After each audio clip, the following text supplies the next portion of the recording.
ఆంధ్రప్రదేశ్లో కూటమి సర్కార్ అధికారంలోకి వచ్చిన తర్వాత వైఎస్సార్ కాంగ్రెస్ పార్టీ నాయకులు కార్యకర్తలపైన దాడులు, కేసులు వీటన్నిటిపైన ఆంధ్రప్రదేశ్లో అధికారం కోల్పోయిన వెంటనే ఢిల్లీకి వెళ్లి ఆందోళన చేశారు వైసీపీ అధినేత మాజీ సీఎం జగన్మోహన్ రెడ్డి. అధికారంలోకి వచ్చిన వెంటనే కూటమికి సంబంధించిన నేతలు తమ పార్టీ కార్యకర్తలు, నాయకుల్ని కొడుతూ వీడియోలు తీసి ఆ వీడియోలు సోషల్ మీడియాలో పెట్టి పొందిన రాక్షసానందాన్ని దేశం దృష్టికైతే తీసుకెళ్లాలనే ఉద్దేశ్యంతోనే ఢిల్లీ వేదికగా ఆ వీడియోస్ అన్నింటినీ కూడా ప్రదర్శించి వివిధ రాజకీయ పార్టీల నాయకులను కూడా అక్కడికి పిలిచి వాళ్లందరికీ చూపించారు మాజీ సీఎం జగన్. ఆంధ్రప్రదేశ్లో శాంతి భద్రతలకు ఏ రకంగా విఘాతం కలిగించటం జరుగుతోందో, ఆంధ్రప్రదేశ్లో పొలిటికల్ మోటోతో ప్రత్యర్థి రాజకీయ పార్టీ నాయకులు, కార్యకర్తలపైన ఏ రకంగా దాడులు చేస్తున్నారు అనేది దేశం దృష్టికి తీసుకురావడమే లక్ష్యంగా ఆయన ముందుకు సాగారు, దేశం దృష్టికి తీసుకొచ్చారు. నిజానికి ఢిల్లీలో జగన్మోహన్ రెడ్డి ఆ కార్యక్రమాన్ని చేసిన తరువాత, అక్కడ ఆ వీడియోల ప్రదర్శన తరువాత దేశంలో జాతీయ మీడియాలో విస్తృతంగా కథనాలనేవి పుంఖానుపుంఖాలుగా వచ్చిన తరువాత జాతీయ స్థాయిలో కొన్ని రాజకీయ పార్టీలు కూడా ఆ మీటింగ్ కి అటెండ్ అయి వైసీపీకి సంఘీభావాన్ని తెలిపిన తరువాత ఆంధ్రప్రదేశ్ రాష్ట్రంలో కూటమి సర్కార్ కాస్త అటువంటి దాడులను తగ్గించేసింది, ఒక రకంగా ఆపేసిందనే చెప్పాలి. ఇటీవలి కాలంలో కూటమి సర్కార్ ఆంధ్రప్రదేశ్ రాష్ట్రంలో మళ్లీ కేసుల వ్యవహారాన్ని తెరపైకి తీసుకొచ్చింది. వైఎస్సార్ కాంగ్రెస్ పార్టీకి సంబంధించినటువంటి నాయకుల్ని వరుసగా అరెస్టులు చేస్తూ వస్తోంది. సరైన కారణాలు ఏదైనా కావచ్చు, కారణాలు ఏవైనా కావచ్చు, కానీ ఏదో ఒక కేసుకు సంబంధించిన అంశం, ఏదో ఒక ఛార్జ్ షీట్ లో ఇంకేదో చెప్తున్నప్పటికీ రాజకీయాలను గమనిస్తున్న వాళ్లకు, కామన్ సెన్స్ ఉన్న వాళ్ళందరికీ కూడా అర్థమవుతోంది ఏంటంటే అవన్నీ పొలిటికల్ మోటివేటెడ్ కేసులని. డజన్ల కొద్దీ వైఎస్సార్ కాంగ్రెస్ పార్టీకి సంబంధించినటువంటి నాయకుల్ని అరెస్టు చేసి జైలు పాలు చేస్తోంది. ఇప్పటికీ అనేక మంది మాజీ మంత్రులు అరెస్ట్ అయ్యారు, ఎమ్మెల్యేలు అరెస్ట్ అయ్యారు, పార్టీకి సంబంధించిన ముఖ్య నాయకులు అరెస్ట్ అవడం జరిగింది. జగన్మోహన్ రెడ్డి చుట్టూ ఉన్న అధికార యంత్రాంగాన్ని, అధికారులుగా పనిచేసిన వాళ్లని అరెస్టు చేశారు. సో ఈ నేపథ్యంలో కేసులు పెడుతూ వేధిస్తూ ఉన్నటువంటి ఈ నేపథ్యంలో తమ పార్టీ కార్యకర్తలను వేధిస్తున్నారని వైసీపీ చెప్తున్న ఈ సందర్భంలో ఈ అంశాన్ని ఇక్కడికే పరిమితం చెయ్యకుండా ఢిల్లీ స్థాయి వరకు మరోసారి తీసుకెళ్దాం, ఢిల్లీ దృష్టికి ఈ అంశాన్ని తీసుకెళ్దాం, దేశం దృష్టికి ఈ అంశాన్ని తీసుకెళ్దాం అనేది వైఎస్సార్ కాంగ్రెస్ పార్టీ ఆలోచనగా కనబడుతోంది. త్వరలోనే ఆ దిశగా వైఎస్సార్ కాంగ్రెస్ పార్టీ డెసిషన్ తీసుకోబోతున్నట్టుగా సమాచారం అందుతోంది. ఇటీవల కోర్టులు ఆంధ్రప్రదేశ్లో నమోదవుతున్న కేసులకు సంబంధించి, ఆంధ్రప్రదేశ్లో జరుగుతున్న అరెస్టులకు సంబంధించి కొన్ని వ్యాఖ్యలు చేశాయి. హైకోర్టు అనేక సందర్భాలలో ఇటీవల ఆంధ్రప్రదేశ్ పోలీసుల పనితీరును గురించి తప్పుపడుతూ వచ్చింది. ఆంధ్రప్రదేశ్లో పెడుతున్న అక్రమ కేసులపైన హైకోర్టు కామెంట్ చేయడం కూడా జరిగింది.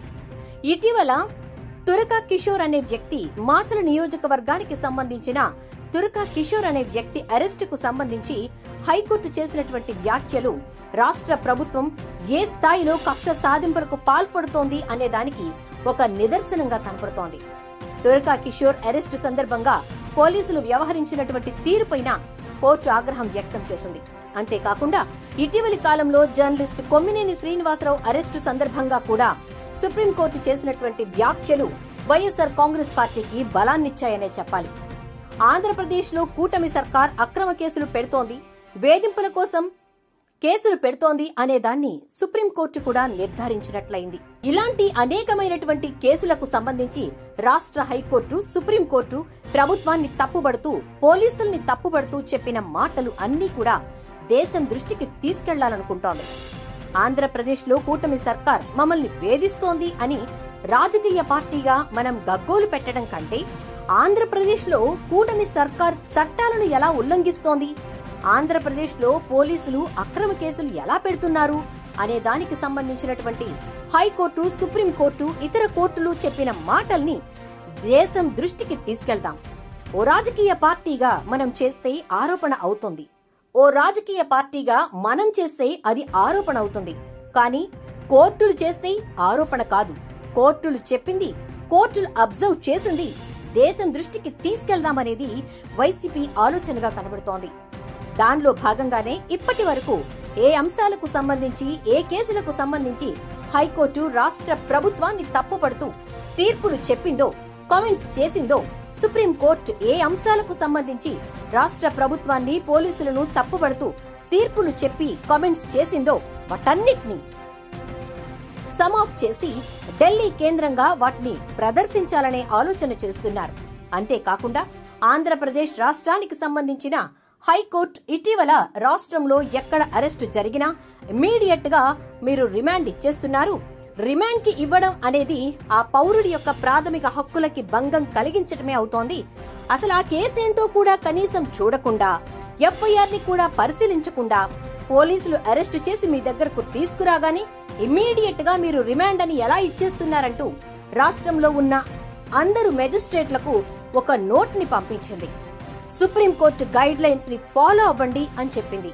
సుప్రీంకోర్టు గైడ్ లైన్స్ ని ఫాలో అవ్వకపోతే మ్యాజిస్ట్రేట్ల పైన కూడా చర్యలు తీసుకుంటామంటూ హైకోర్టు ఆదేశించింది. అంటే ఆంధ్రప్రదేశ్ లో రిమాండ్ల రూపంలో జరుగుతున్న కేసుల తీరు, ఆంధ్రప్రదేశ్ లో కేసులు పెడుతున్న తీరు, రిమాండ్ల రూపంలో జరుగుతున్న తీరు ఏ రకంగా ఉందో అర్థం చేసుకోవచ్చు. సో హైకోర్టు మ్యాజిస్ట్రేట్లకు ఇచ్చిన ఆదేశాలు కావచ్చు, మ్యాజిస్ట్రేట్లు సరిగ్గా వ్యవహరించకపోతే వాళ్లపైన చర్యలు తీసుకుంటామంటూ మాట్లాడిన మాటలు కావచ్చు, ఇవి కూడా ఆంధ్రప్రదేశ్లోని కూటమి సర్కార్ రాజకీయ వేధింపుల తీవ్రతకు అద్దం పడుతూ ఉన్నాయి. కాబట్టి వీటన్నిటినీ కూడా ఢిల్లీ కేంద్రంగా ప్రదర్శించాలి. ఢిల్లీ కేంద్రంగా రాజకీయ పార్టీలందరికీ కూడా ఈ విషయం తెలిసేలా మనం చాటి చెప్పాలి అని చెప్పి వైఎస్ఆర్ కాంగ్రెస్ పార్టీ నిర్ణయించుకుంది. ఎందుకంటే అప్పుడు మాత్రమే కూటమి సర్కార్ని కంట్రోల్ చెయ్యగలం. కూటమి సర్కార్ చేస్తున్న తప్పులని దేశవ్యాప్తంగా ఎండగట్టగలం. కూటమి సర్కార్ అంటే ఎన్డీఏ సర్కార్ కాబట్టి ఎన్డీఏ సర్కార్ పైన కూడా ఒత్తిడి తీసుకురాగలం. ఆంధ్రప్రదేశ్ లోలా లా అండ్ ఆర్డర్ ని తమకు ఇష్టం వచ్చినట్టుగా నడిపించుకుంటున్న తెలుగుదేశం పార్టీని కంట్రోల్ చేయగలమని, అది జరగాలి అంటే ఢిల్లీ నుంచి ఒత్తిడి తీసుకురావాల్సిందేనని, ఢిల్లీ వేదికగా రాష్ట్ర ప్రభుత్వం చేస్తున్న తప్పుల్ని ఎండగట్టాల్సిందే అనేది వైసీపీ ఆలోచనగా తెలుస్తోంది. ఈ నేపథ్యంలోనే వైఎస్ జగన్మోహన్ రెడ్డి నేతృత్వంలో త్వరలోనే ఢిల్లీలో ఓ భారీ ధర్నాకు, ఇటువంటి కూటమి సర్కార్కు సంబంధించిన చట్ట ఉల్లంఘనలకు సంబంధించి ఎవిడెన్స్ ని రాజకీయ పార్టీలందరి ముందు ప్రదర్శించడానికి సంబంధించిన ఏర్పాట్లు కూడా వైసీపీ చేస్తున్నట్లుగా సమాచారం అందుతోంది.